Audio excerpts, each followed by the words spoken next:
Hello everyone, it's Allison at Determined to Shine, where we use the magic formula of creativity, spiritual connection, and community to bring forth joy in our lives. I am so excited today to be bringing you an unboxing and first look, certainly my first look, at the White Numen Sacred Animal Tarot. This is a new release from Liminal 11. They sent this over to me just to share with you guys, and I am so excited. This is the limited edition. As you can see, it comes in this gorgeous tin. And their limited edition decks, I've shown you a few others, just blow me away every time. And I have been itching to open this since the second it arrived. All I have done, I did take it out of this beautiful shipping box, which is how it arrives at your door. And I took the plastic off the tin, but that is all. The rest I have saved for you and for this moment. Oh, I love doing first impressions for you guys because so much of what brings me joy is looking at art and connecting with cards for the very first time. So when I talk about that part of spiritual connection and community and joy, that's what I'm talking about. So it makes me so happy. Okay, let's dive in. So we have the White Numen Sacred Animal Tarot. There's the back of the tin. This is so beautiful and like high quality. It is hefty. Okay, let's look inside. All right, so we have the certification that this is a special edition, which is signed. Mine is not numbered. I think that's once again because it's a review copy, but I believe if you buy it, yours will be numbered. We have, let's just like take these things out and take a peek-see. Oh my goodness, there's so much in here.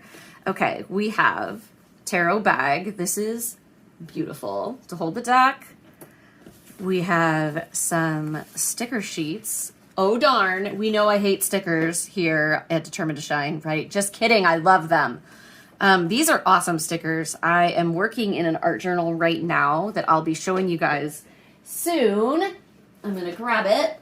But it looks like this. It was a gift from one of my very best friends for Christmas, and you can see it's full of all kinds of magic, and obviously you can see these stickers will look amazing in there. I want to use them like right now, but I won't. I will keep unboxing.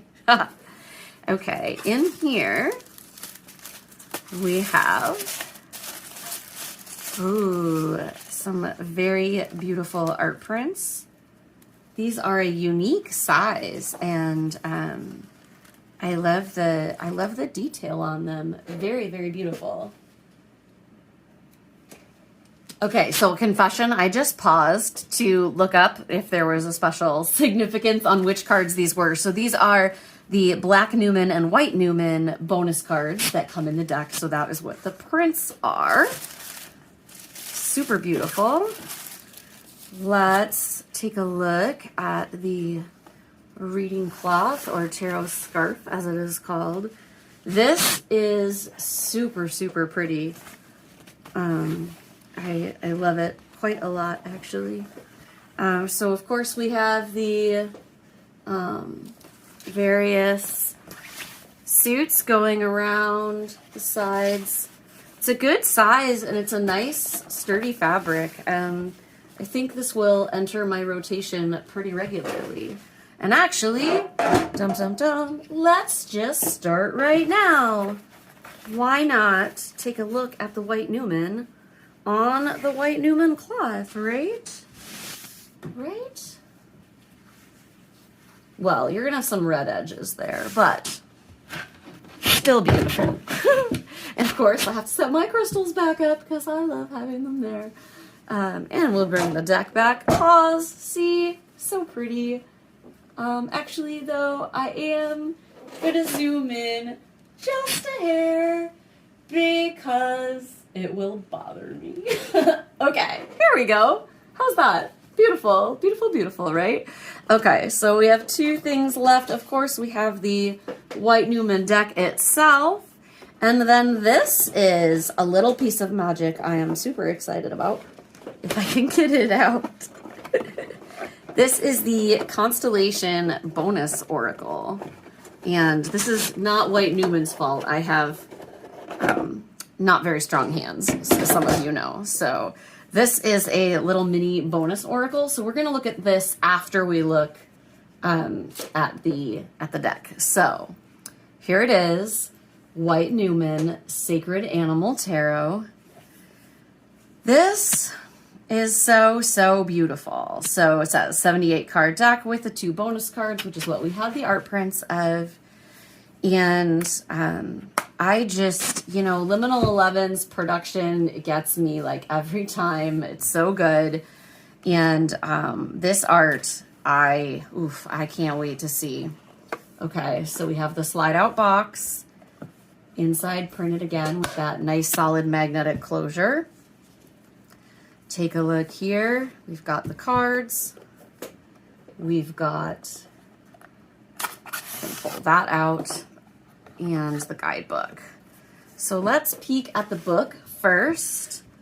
So this is kind of the standard Liminal 11 size, the full color hardcover guidebook with these full descriptions for each card, all the way through the majors. And then of course the minors do have shorter descriptions, but they're still fully illustrated. And I just want to say, I just had so much fun right now saying the standard Liminal 11 guidebook that we've come to expect, right? Like Liminal 11 is a small publisher. They haven't been around as long as some of the big publishing houses, and they, I think, are just rapidly becoming known for high quality, unique art at really affordable prices. Like this gift set, of course, is a little more expensive, but the standard editions of the deck are on par with any mass market deck that you would buy, and the quality is easily twice as good every time. So let me look at that gilding. Look at it shine for you. Okay. Here are the card backs. So really beautiful, not reversible, but that is okay. I don't typically read reversals anyway, and if I do, it doesn't bother me if the card doesn't flip exactly. And the card stock, let's take a look. Once again, great stock, and I feel like Liminal 11 has kind of finally mastered that, right? Like in the beginning, the cards would stick together, and they are a little sticky here because I haven't pulled them all apart from the gilding yet, but this is going to shuffle really nicely. So let's dive in and look at the cards. So I'm going to zoom in a little closer so we can get a really good look. Okay, this Fool is so beautiful. I love that, you know, this is still a figure who is distracted, as the Fool often is, but more introspective and really just like, look at the beauty of that flower. I love it. Magician. And all the symbolism is here if you look for it. So I love that it's kind of what we've come to expect from Liminal 11 decks, like the symbols, the necessary images you need to work with to interpret the cards intuitively, or if you're coming from a Rider-Waite-Smith background, it's all there. This is an amazing High Priestess. I am here for it. This is a woman who knows herself and knows her stuff, and I am all about that power. This Empress, same thing, woman on a mission. I love this Emperor. This Hierophant, oh my goodness. This is probably one of my favorite Hierophant cards I've ever seen.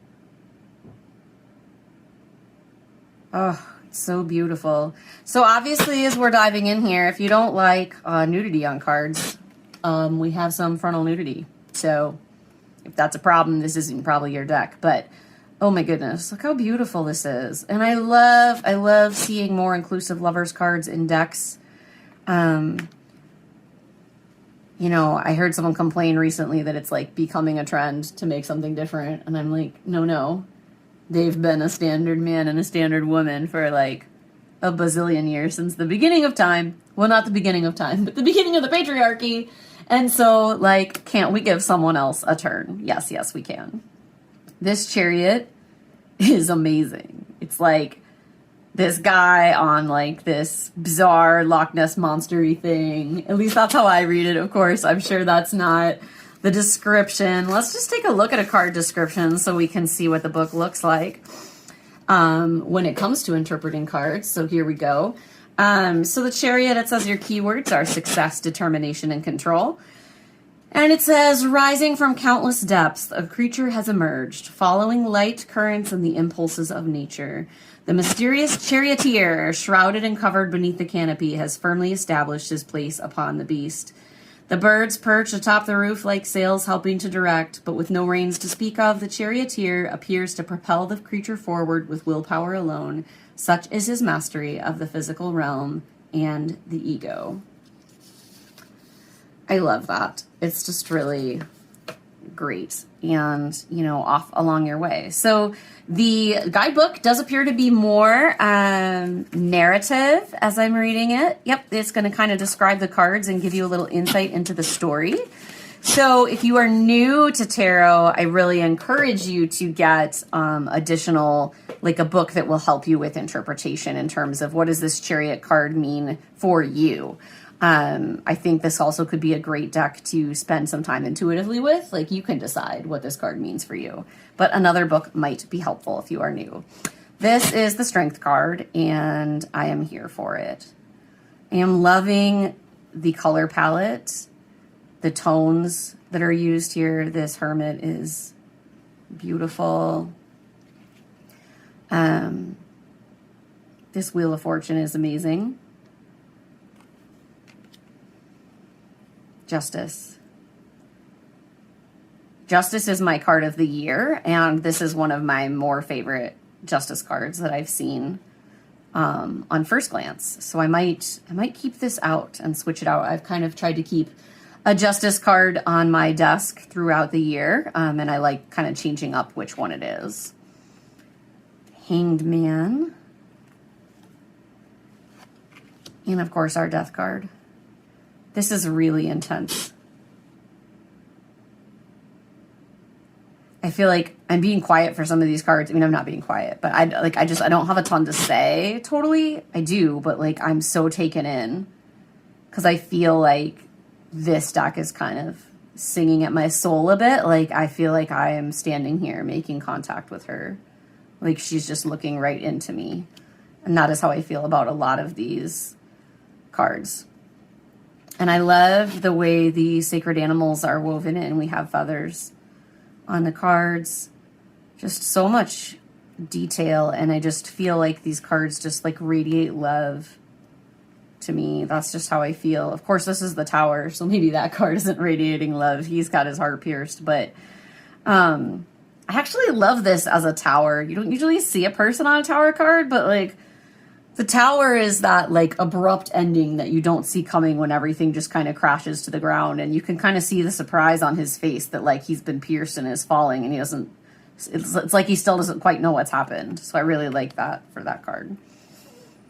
The Star. This is beautiful. I get some like Goddess Circe vibes from this card. If you follow mythology or if you've read the amazing novel by Madeline something or other. That's going to bother me. Hold, please. Madeline Miller. It's Madeline Miller. It's a novel called Circe. Retelling of the myth. Probably my favorite book I've read in, honestly, maybe a decade. But yeah, that reminds me of that. So I'm really loving that. The Moon. The Sun. Ooh, I like this Sun card. Very different. She appears to be in control of the Sun, which I love. Judgment. Very powerful. And the World. How can you not be entranced by this? I mean, maybe you aren't, but I certainly am. I want to blow up every card and hang it on my wall. It's like amazing.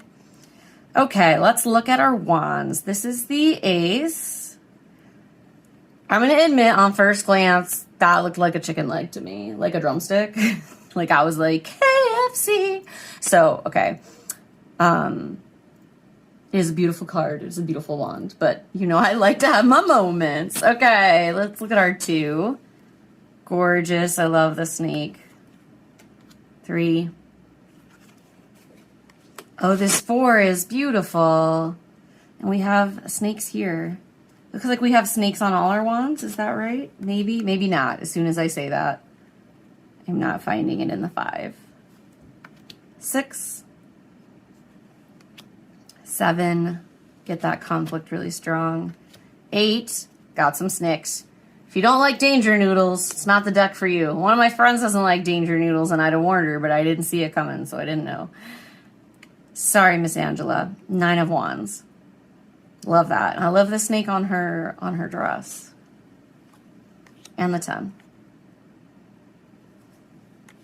Page. Knight. I love how bundled up he is in this hot climate. Just like has such an air of protection, self-protection around it. Our queen. Oops. And our king. The snaky. I love snakes, so that excites me. All right, cups time. Here's our ace. 2. This is gorgeous. This is going to be a favorite 2 of cups. One of the projects I'm working right now in my art journals is like taking, you know, my favorite, say, 2 of cups from every deck I own. So like from all the decks I have, choosing my favorite 2 of cups, choosing my favorite 3 of cups, choosing my favorite 4 of cups to create like, it'll be in book form, and I can't wait to show it to you guys, but like my like dream deck of all my favorite art. And this is a contender in the 2 of cups. I love the way these are woven together. Our 3. I love that they're coming out of the water. They're kind of dancing on water. 4. 5. This 5 of cups gives me Cersei vibes too. I'm not sure why. Maybe just because of the way she's typically portrayed. The other card was much stronger there, but there we go. There we go. 6 of cups. It's one of my favorites in any deck. I call it the alley card. It's that childhood innocence, like nostalgia, magic-ish card that reminds me of me. Here's your 7. Ooh, super pretty 8. Oh, I love her ears. Look, she's like a water creature. 9. And a really beautiful 10 of cups. The page. Knight. I love that, like, if you look at her pants, there's like a fin. It almost looked like a tail. You know, like a mermaid tail almost in her pants. That's really, really clever. That's the knight. Queen. Oh, I'm here for her. I'm here for this. She is taking no prisoners, but so gentle, but strong. This card speaks to me about the power of our emotions, right? Like I think of the Queen of Cups as this card of emotional mastery. Like the Queen of Cups has everything she needs to take care of herself, take care of others, and do it gracefully and fiercely and strong in a way that, you know, the Queen of Cups is not going home crying because she took on somebody else's stuff. Like she has boundaries, but she also has such empathy and compassion. And I just feel that so strongly from this. And our king, with his cup overflowing. Love it. Okay, swords. Ace. 2. I love that. Oh, this breaks my heart. So I love, first of all, the feathers here for air, right? Swords are a suit of air. Normally we see the 3 of swords as a heart with three swords in it. Shocker. Usually it's just the image of a heart. Sometimes it's a person pierced through.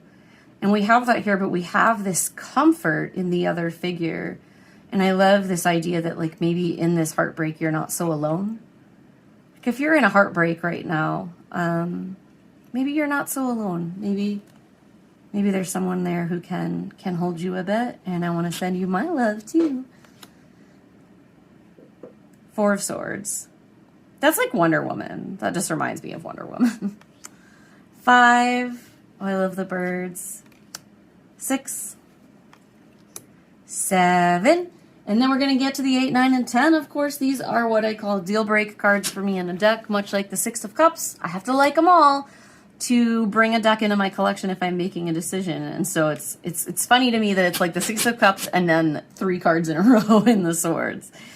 So this 8 is powerful. Like she's chained here, as we often see, you know, she entrapped but in control.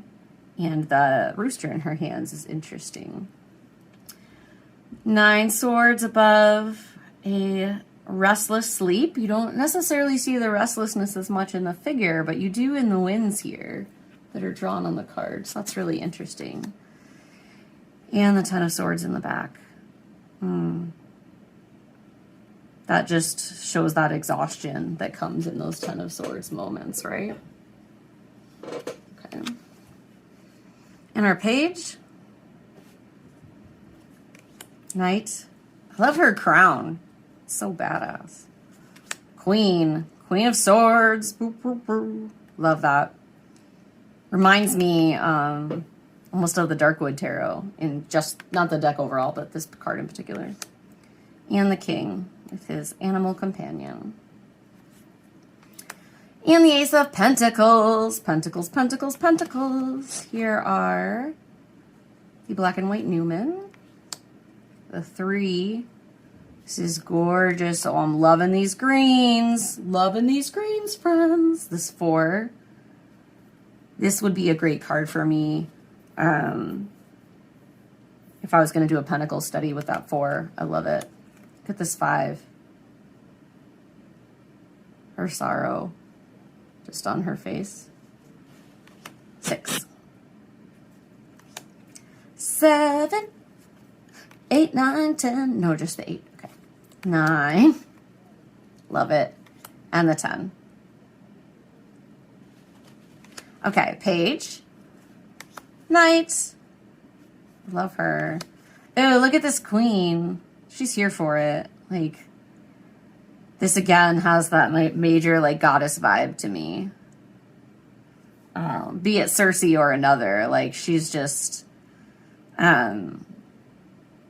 know, this almost feels like Aphrodite-esque to me, which is bizarre because Aphrodite is definitely a water goddess in my mind, but I just love the like lounging about of the, like, I am here, I am beautiful, I am fulfilled, and I know it. Queen of Pentacles, and the King. And then, of course, we have our white and black Numen cards. So those are all of the cards. Okay, so I paused for a moment there while I was recording because I wanted to look in the guidebook and just learn a little bit more about this deck. This is a first impressions walkthrough, so I don't always have all the background when I start to go through, right? Like we've seen the cards, and as I looked at these, it just felt to me like there was something very special in this deck and something happening in this deck that was beyond a traditional tarot, right? Like these characters just reach me so deeply. And of course, it is called the Sacred Animal Tarot, and you don't necessarily see animals in every card, or even in a lot of cards. So I was like, let's learn. Let's take a pause and let's learn. So I'm going to read to you from this foreword about the deck, okay? Because I want you to hear some of this. I don't know if I'm going to read the whole thing. That's kind of long, but I think it's important, okay? So it says, the word Numen conjures the image of the primal gods who in millennia beyond comprehension were once our all. Our ancestors knew how to tremble in the presence of that little abyss within the eyes of a beast. They knew how to recognize the bond with creatures radically different from themselves, with whom they venerated, but at the same time whose death meant food, thus life. This ancient conflict reveals the connection between the sacred and the sacrificial, and how rituals of cyclic regeneration evolved. It also speaks to us about the origin of art. As if condemned to poetry, the first inhabitants filled the walls of their sacred caves with silhouettes of bison and later with hunting scenes in an act of evocation. Thus the word Numen, with the strength of a magical word, evokes an image of these revered beings.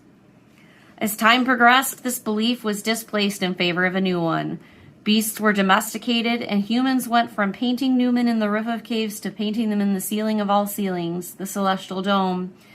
Gods started to adopt human forms and went to live in the sky. Meanwhile, the bull that observed us so lonely upon the hill was returned to the woods, depriving us forever of the ancient bond that recognized our interdependent relationship beyond the spilling of blood and into reverence. Many years have passed since then, but the wound left by that disconnection is still wide open. Today, there exists a rising concern about our relationship with the environment, about the balance, more fragile now than ever, between the behavior of humanity and all that falls from it, about our recognition of responsibility when we understand that we are sharing the world with other forms of consciousness. And that's how the artists of the caves used the tools of their times, the fingers, the soil, their natural pigments, to carve on the stone the dilemmas of their time. I think Alba, that's the artist, is doing the same today, taking her place among those who carry the same gift, trying to suggest a path towards truth. This tarot deck is not different just in appearance. If we can open our eyes to the path of ancient self-knowledge suggested by these cards, we will uncover the deep wound that unifies us as species, that of being exiled from our own home, the world.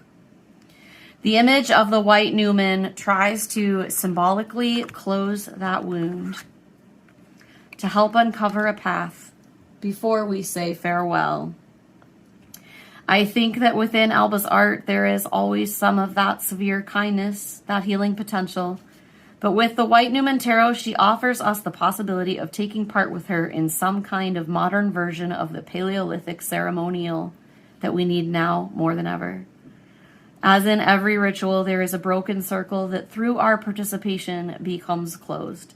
In our hands now, lay those secrets. In front of our bare feet, the journey. Okay, so I did read the whole thing, and I started flipping through these cards just because I thought it was beautiful to look at them as we were hearing those words. So I just, this deck is powerful, and it feels magical and a little ancient to me. I mean, I said many times that the cards, there's that Circe for me, star, invoked those ancient deities and those ancient forms. And so, and of course we have the extra cards. I am in love with this. This feels like a treasure. I'm so delighted that I get to have it. So thank you. Thank you, Liminal 11, for making such a beautiful deck. And now, of course, we have to look at this little bonus guy. So this is the Constellation deck that is unique to the limited edition. So, holy cow, this is like a whole separate deck. This is 2 decks in one, y'all. 2 decks in one. I don't know why I say y'all on my channel sometimes, because I don't say it in life. Okay, so we have the introduction, and then it looks like a little bit about each card that is included. So these are constellations that are going to be in these cards. But again, a very beautiful box and treatment, especially for a bonus oracle. Here's the card back. These are not gilded, but you could certainly, of course, edge them yourself if you wanted to. Okay. I'm not going to say all of these because I can't pronounce all of them. Of course, some I can. These are gorgeous. Look at this. Perseus, Scorpius, the Phoenix, right? Orion. His belt is there. Good. Look at this Lynx. These are awesome. Wow, what a cool bonus. Corvus, Aquarius, Gemini. What a beautiful bonus. This is worth quite a lot all on its own. Financially, this alone makes the cost of the limited certainly worth it. Look at that. Cassiopeia. It's one of my favorite constellations, actually. Southern Cross. Southern Crown. Northern Crown. This one. Draco. Bernice's hair. And the eagle. Let's do a little mini reading with the mini deck just to see what it's like. Because obviously, you know, we did that with the tarot, and I think it would be great to see what our little mini deck has to say. Okay, so I pulled Hydra, which is so interesting because I almost stopped in the guidebook to go to Hydra because I was so drawn to that card. So, of course, that's what came up for me. Let's look at the little book here. Okay, so the book is not in any kind of order, so you just have to flip once. I mean, it's in the order the cards were in, but of course I shuffled them. Okay, it says seductively, the Hydra has set the bait in her human form. Look beyond the beguiling entrapment, and you may notice troubles that will multiply until they overwhelm. Dun, dun, dun. That's very ominous.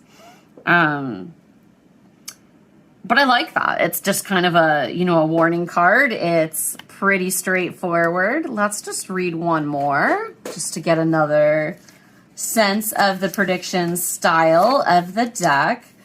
The eagle. The man releases the eagle to guide him through the approaching storm. As the eagle breaches the clouds to approach the sun, it reflects the higher self soaring, a divine spark that seeks the triumph of spirit over materiality. Follow your moral compass. So, yeah, just bits of advice. It almost reads like a little cryptic, which I kind of like. But I think these would be really neat altar cards as well as a little oracle, especially if you happen to, like if your zodiac is one of the cards in here, like the Aquarius. Not all of the signs are in here, but lots of them are. So that would be fun. So that, my friends, this giant pile of awesome is the White Numen limited edition. Dun, dun, dun. So thank you again, Liminal 11. I am delighted, touched, excited. Whoopsie. Oh my goodness. Sorry, friends. We're going like Zoom crazy. All I was trying to do was zoom out a little to give you some more pictures of what's here while I talk. But if you liked this video, please subscribe, like the channel, etc. Remember, the darkness is short. The light is coming. If you should find yourself in a time of struggle right now, remember you are not alone. Remember that Three of Swords we pulled? I kind of got these out of order, so I'm not sure how quickly I can find it. There you go. You don't need to be alone in your heartbreak, okay? There are so many people longing for connection and love and hope and joy right now. And I just want you to know that you're not alone. And that I see you, and I hope that you can do something amazing for yourself today and go forth and just find that one little moment, right, where today can feel a little bit better than yesterday, and may tomorrow be a little bit better than today. So, until next time, my friends, I send you off with love. Thank you again, Liminal 11, for such a gorgeous set. Obviously, you can see I've had quite the spiritual experience here with the deck, and that is just the unboxing. I cannot wait to read with this deck. I cannot wait to play with the stickers. And I cannot wait for all the things. So sending you all so much love, and I will see you next time.